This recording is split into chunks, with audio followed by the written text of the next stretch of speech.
গুৱাহাটীৰ নাৰ্ছিং হোমৰ স্বত্বাধিকাৰীসকলৰ লগত এখন বৈঠক আমি অনুষ্ঠিত কৰিছিলোঁ। এই বৈঠকত এটা সিদ্ধান্ত লোৱা হ'ল যে নাৰ্ছিং হোমসকলে একোখন হোটেল তেওঁলোকে নিজৰ লগত ৰাখিব আৰু বিছনাৰ সংখ্যা বঢ়াবলৈ সেই হোটেল কেইখন ব্যৱহাৰ কৰিব। ইতিমধ্যে এপ'লো হস্পিটালে জিঞ্জাৰ যিখন আমাৰ জিঞ্জাৰ হোটেল আছে সেইখন ল'বৰ বাবে সিদ্ধান্ত লৈছে। আয়ুৰচুন্দ্ৰাই ইতিমধ্যে এখন হোটেল তেওঁলোকে লৈছে। দিছপুৰ পলিক্লিনিকে অম্বৰিজ হোটেলখন ল'বৰ বাবে সিদ্ধান্ত লৈছে আৰু সেই দিশত ইতিমধ্যে আমাৰ সিদ্ধান্ত কাৰ্যকৰী কৰাৰ পথত নাৰ্ছিং হোমসকল আৰু হোটেল মালিকসকলে যৌথভাৱে আগবাঢ়িছে। দ্বিতীয়তে আমি গুৱাহাটীৰ গোটেইকেইটা নাৰ্ছিং হোমক minimum 0.8 metric tonne oxygen produce কৰিব পৰা একোটাকৈ অক্সিজেন প্লেণ্ট বনোৱাৰ বাবে আমি আহ্বান জনাইছোঁ। প্ৰয়োজন সাপেক্ষে অসম চৰকাৰে তেওঁলোকক ইণ্টাৰেষ্ট ফ্ৰী লোন আদি দিবৰ বাবেও আমি সাজু হৈছোঁ। সেই দিশতো অহা 2 বা 3 তাৰিখে কেবিনেটত যাতে এখন আঁচনি লৈ যাব পাৰি তাৰ বিষয়ে আজি আমি আলোচনা কৰিছোঁ যে ইণ্টাৰেষ্ট ফ্ৰী লোন তেওঁলোকক দিয়া হ'ব। তাৰ জাগাত তেওঁলোকৰ নিজৰ পৰিসৰত একোটাকৈ অক্সিজেন প্লেণ্ট তেওঁলোকে বনাওক। ইতিমধ্যে আপোনালোকে জানি ভাল পাব যে নাৰায়ণ হৃদয়ালয়ে এটা অক্সিজেন প্লেণ্ট ইতিমধ্যে কমিশ্যন কৰিছে। গুৱাহাটীৰ আৰ্য নাৰ্ছিং হোমে এটা অক্সিজেন প্লেণ্ট কমিশ্যন কৰিছে আৰু নেম কেয়াৰ হস্পিটালে ইতিমধ্যে এটা অক্সিজেন প্লেণ্ট বনাবৰ কাৰণে যাৱতীয় যন্ত্ৰপাতিৰ অৰ্ডাৰ ইতিমধ্যে কলিকতাত দিছে আৰু ক্ৰিটিকেল কেয়াৰ হস্পিটালেও আন এখন আৰু এটা অক্সিজেন প্লেণ্ট বনাবৰ কাৰণে কলিকতাত ইতিমধ্যে অৰ্ডাৰ দিছে।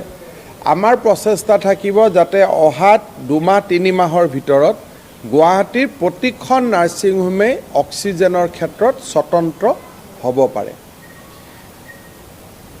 ৰেমডিচিভিৰ ইনজেকশ্যন মই ৰাতিপুৱাই কৈছোঁ যে 2000 ইনজেকশ্যন আমি আজি পাইছোঁ আৰু ভাৰত চৰকাৰে আজি আমাক নতুনকৈ 7500 ৰেমডিচিভিৰ ইনজেকশ্যন কিনিবৰ কাৰণে আমাক অধিকৃত কৰিছে। গতিকে আমি ভাবোঁ যে ৰেমডিচিভিৰৰ নাটনিও আজিও নাটনি নাই আৰু ভৱিষ্যতেও নাটনিৰ সৈতে আমি যুঁজিব পাৰিম। আজি আমাৰ এইখিনি সিদ্ধান্তৰ লগে লগে অলপ পিছতে আপোনালোকৰ তাত পাই যাব যে প্ৰতি কোভিড কেয়াৰ চেণ্টাৰত থকা প্ৰতিজন ৰোগীৰ বিপৰীতে 300 টকাৰ খাদ্যৰ বাবে অনুমোদন, আমাৰ হোম কোৱাৰেণ্টাইনৰ বাবে গাঁও ভিত্তিক কমিটি আদি নিৰ্মাণৰো ইতিমধ্যে মই ফাইলত চহী কৰিছোঁ। অলপ পিছতে এই নিৰ্দেশবিলাক ওলাব। গতিকে আজিৰ দিনটোত আমি যথেষ্টখিনি কামত আগবাঢ়িব পাৰিছোঁ আৰু এই ধৰণে কামবিলাক হৈ থাকিলে মই ভাবোঁ যে আমাৰ যি মেঘ আছে আকাশত সেই মেঘ লাহে লাহে আঁতৰি যাব। আজি আমাৰ হোমেন বৰগোহাঁই শ্ৰদ্ধাৰ হোমেন বৰগোহাঁই ডাঙৰীয়া কোভিড পজিটিভ হৈছে। মই GMCত থকা সময়তে তেখেত পজিটিভ হৈছিলে। তেখেতক আমি GMCHলৈকে আনিব কাৰণে মই তেতিয়া প্ৰিন্সিপালক কৈ আহিছিলোঁ। বাকী খবৰখিনি আপোনালোকে পাব। 300 টকা আমি প্ৰত্যেক দিনে 300 টকাৰ খাদ্য দিম, কিন্তু বাহিৰত এখন কেণ্টিন থাকিব। কোনোবাই যদি অতিৰিক্ত কিবা কিনিব খোজে কেণ্টিনখনৰ পৰা কিনিব পাৰিব, সেইটো তেওঁলোকে নিজে পইচা দিব। আমি খাদ্য দিম, 300 টকাৰ খাদ্য আমি দিম আৰু আমাৰ ষ্টাফ যোন থাকিব এইবাৰ তেওঁলোকক আমি খাদ্য নিদিওঁ, তেওঁলোকক আমি টকাটো দি দিম। ডাক্তৰ বা লেবটেক এওঁলোকক আমি টকাটো দিম যাতে তেওঁলোকে বাহিৰত গৈ নিজৰ পচন্দমতে খাই আহিব পাৰে। কিন্তু পেচেণ্টসকলক টকাটো দিলেতো নহ'ব, তেওঁলোকতো বাহিৰত ওলাই আহিব নোৱাৰে। কিন্তু কোনোবাই যদি ভাবে যে নহয় মই অতিৰিক্ত আৰু কিবা খাব মোৰ মন আছে, তেতিয়া আমাৰ ষ্টাফক পইচাটো দি দিলে তেওঁলোকে কেণ্টিনৰ পৰা কিনি আনি খুৱাই দিব। প্লাজমাৰ ক্ষেত্ৰত আমি তেতিয়া গুৰুত্ব দিব পাৰিম যেতিয়া প্ৰথম এইবাৰত কোভিড আক্ৰান্ত লোকসকল সুস্থ হৈ 45 দিন পাৰ হ'ব। যোৱাবাৰ যিসকলে কোভিড ৰোগত আক্ৰান্ত হৈছিল তেওঁলোকৰ যেহেতু 45 দিন সময় পাৰ হৈ গ'ল তেওঁলোকে আৰু এতিয়া প্লাজমা দিব নোৱাৰে গতিকে প্লাজমাটো আহিব 9 তাৰিখৰ 45 দিন পিছতহে গতিকে যেতিয়ালৈকে এইবাৰ কোভিড আক্ৰান্ত ৰোগীসকল সুস্থ হৈ ঘৰত নাহে তাৰ পৰা তেওঁলোকে 30 দিন লাগিব 15 দিন হস্পিটেলাইজেশ্যন 30 দিন ভাল হোৱাত গতিকে 42 বা 45 দিনৰ পিছতহে লাহে লাহে প্লাজমা আহিব গতিকে মই 9 তাৰিখৰ পৰা 9 মে মাহৰ শেষলৈকেহে অসমত প্লাজমা উপলব্ধ হ'ব পুৰণা যিসকলৰ প্লাজমা আছিল সেই প্লাজমা ল'লে এতিয়া কাৰো লাভ নহ'ব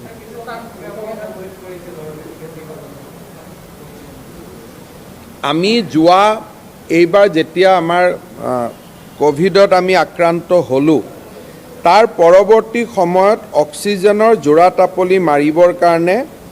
আমি নিজা প্ৰচেষ্টাত অসম চৰকাৰে কেইবাটাও অক্সিজেন প্লেন ইতিমধ্যে আমি বনাইছোঁ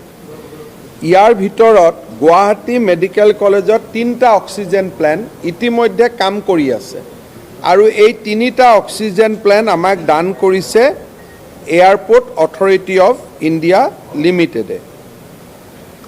তাৰ উপৰিও আমাৰ আৰু 5টা অক্সিজেন প্লেন ইতিমধ্যে আমি আৰম্ভ কৰিছোঁ এটা হ'ল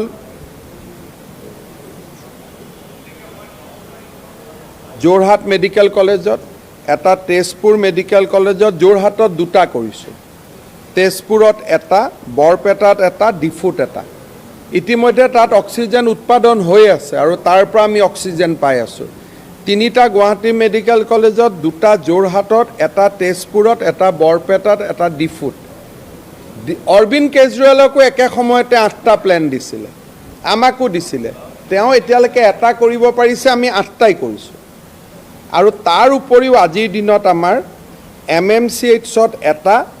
ডিব্ৰুগড়ত 2টা আৰু শিলচৰত 2টা প্লান্টৰ কাম চলি আছে MMCHটো আমি 28 তাৰিখে ইয়াত কমিশ্যন কৰি দিম 3টা সম্পূৰ্ণ GMCHত 3টা যোৰহাটত 2টা ডিব্ৰুগড় তেজপুৰ আৰু ডিফু মেডিকেল কলেজত অলৰেডি আমাৰ অক্সিজেন প্লেণ্ট আছে কিন্তু এইবোৰ বহুত ডাঙৰ অক্সিজেন প্লেণ্ট নহয় এইবিলাকে 0.62 MT দিয়ে 0.62 MT মানে 150 চিলিণ্ডাৰ এটা ICU চলি যায় একে সাইজৰ দিল্লীত দিছিল অৰবিন্দ কেজৰিৱালক তেওঁ এতিয়ালৈকে এটা বনাব পাৰিছে আৰু আমি 8টা বনালোঁ 9 নম্বৰটো আমি 29 তাৰিখে বা 28 তাৰিখে আমি MMCত কৰিম 10, 11, 12, 13 এইকেইটাও মই চেষ্টা কৰিছোঁ 2 তাৰিখৰ আগতে কমিশ্যন কৰাব মই সেইবোৰ দাবী নকৰোঁ ষ্টেটিষ্টিক্সটো এইটোৱে যে একেলগে 8টা দিছিল আমাকো দিছিল অৰবিন্দ কেজৰিৱালকো দিছিলে তেওঁ কাজিয়া কৰি আছে মাত্ৰ এটা কৰিব পাৰিছে আমি 8টা কৰিলোঁ আৰু ৰাজ্য চৰকাৰে নিজৰ পুঁজিৰেও কেইবাটাও বনাই আছে তাৰে এটা অহা 29 তাৰিখে MMCHত আমি আৰম্ভ কৰিম সেইকাৰণে এতিয়ালৈকে আমাৰ নাটনি হোৱা নাই কিন্তু এইবিলাক সৰু সৰু প্লান্ট এইবিলাক দি জোৰা টাপলি মাৰিব একেবাৰে কষ্ট কিন্তু প্ৰাইভেটতো আমাৰ 3টা হ'ল এটা নাৰায়ণ হৃদয়ালয় এটা আৰ্য আৰু এতিয়া আজি আমি কৈছোঁ নেম কেয়াৰে এটা আৰম্ভ কৰিব ক্ৰিটিকেল কেয়াৰ হস্পিটালে এটা আৰম্ভ কৰিব এই ধৰণে আমি আগবাঢ়ি গৈ আছোঁ আজিৰ দিনটোত নাই কিন্তু এইটোতো ধৰক আমি 0.62 প্ৰডিউচ কৰিছোঁ কালি 1000 পেচেণ্টক অক্সিজেন লগা হয় সেইকাৰণে মই ৰাতিপুৱাই আপোনালোকক দিছোঁ যে অহা এসপ্তাহলৈকে নতুন চৰকাৰ দায়িত্বত নহালৈকে ক'তো মই ক্ৰাইচিছ হ'ব দিয়া নাই পিছত নতুন ধৰণে নতুন সিদ্ধান্ত হ'ব বহুত সিদ্ধান্ত এতিয়া কেবিনেটত ল'বলগীয়া আছে যে অক্সিজেন প্লান্ট বহালে আমি ছাবচিডি দিম ইণ্টাৰেষ্ট ফ্ৰী লোন দিম এটা ভূটানত 50 MTৰ অক্সিজেন প্লান্টৰ কাম চলি আছে যদি ভূটানত অক্সিজেন নালাগে তাৰ পৰা আমি আনিব পাৰিম তাৰ কাৰণে ভূটান চৰকাৰৰ লগত কথা পাতিব লাগিব বহু কাম আমাৰ হাতত আছে মেপত আছে কিন্তু এই ইণ্টাৰিম চৰকাৰ যিখনক কয় ইলেকশ্যন কমিশ্যনৰ অৰ্ডাৰ নহ'লে আমি বহুত কাম কৰিব নোৱাৰোঁ সেইকাৰণে আমি বহুত কাম কৰিব আজিৰ দিনটোত কষ্ট পাই আছোঁ 2 তাৰিখে বাধ্যবাধকতাবোৰ আঁতৰি গ'লে বহুত আৰু আমি আগুৱাই যাব পাৰিম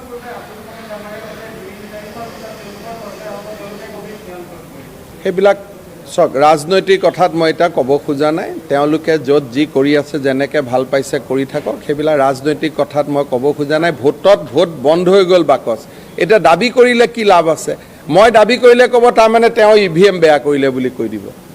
মই যদি এতিয়া কওঁ বিজেপিয়ে ৭৬টা সিট পাব লগে লগে ক'ব হিমন্ত বিশ্ব শৰ্মা ইভিএম কিবা সোমালে বুলি সেইকাৰণে এইবাৰ মই সিদ্ধান্ত লৈছোঁ যে মনে মনে থাকিম 2 তাৰিখে 5টাত আমি একেলগে মিঠাই খাম মই ক'লো না ৰাতিপুৱা ভেকচিন 2 লাখ ভেকচিন যোৱাকালিলৈকে 2,06,000 আছিলে আজি ৰাতিপুৱা আমি 2 লাখ ভেকচিন পালোঁ 4,06,000 আজি ডেফিনেটলি 50-60,000 খৰচ হ'ব গতিকে গধূলিৰ বেলালৈকে 3.5 লাখ আমাৰ হাতত মজুত থাকিব 27 তাৰিখে আমি আৰু 2-3 লাখ ভেকচিন পাম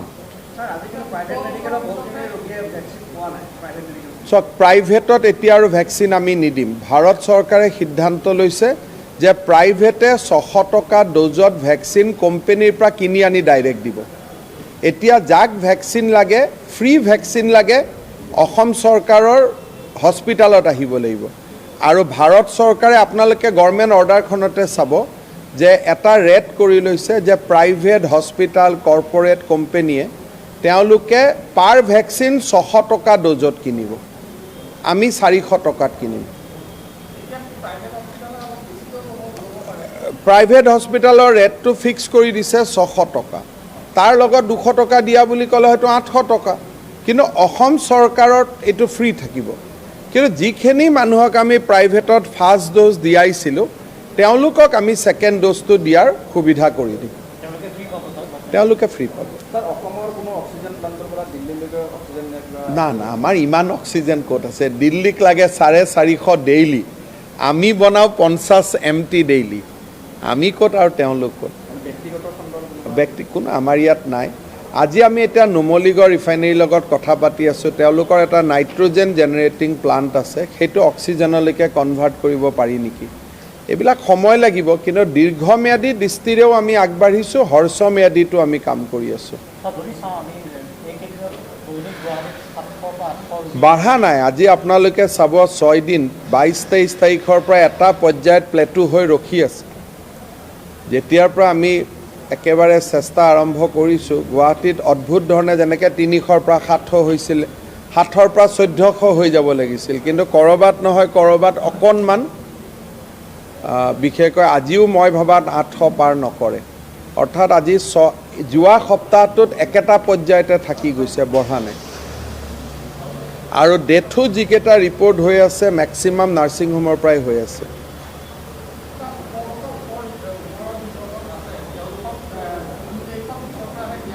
আঠাইছ তাৰিখৰ পৰা তেওঁলোকৰ পৰ্টেলত ৰেজিষ্ট্ৰেশ্যন হ'ব যিমান মানুহে ৰেজিষ্টাৰ কৰে সেইটো ভাৰত চৰকাৰে চাই থাকিব চাই পেলাই ভেকচিন এলট কৰিব যে অসমে 2 লাখ কিনিব পাৰে বিহাৰে 3 লাখ কিনিব পাৰে সেইমতে আমি অৰ্ডাৰ দিম কিনিম গতিকে 1 তাৰিখৰ পৰা ভেকচিন পাব বুলি কথা নাই 28 তাৰিখৰ পৰা ৰেজিষ্ট্ৰেশ্যন হোৱা আৰম্ভ হ'ব তা ডিপেণ্ড কৰিব কিমানে ৰেজিষ্টাৰ কৰা এটা সময় থাকিব যাক ভেকচিন লাগে সেইমতে আমি আকৌ ভেকচিন অৰ্ডাৰ দিব লাগিব এতিয়ালৈকে সেৰাম আৰু ভাৰত বায়'টেকৰ লগত আমাৰ আলাপ আলোচনা অৰ্ডাৰ দিয়া দি চলি আছে 28 তাৰিখে ৱেব মুকলি হ'ব এপ মুকলি হ'ব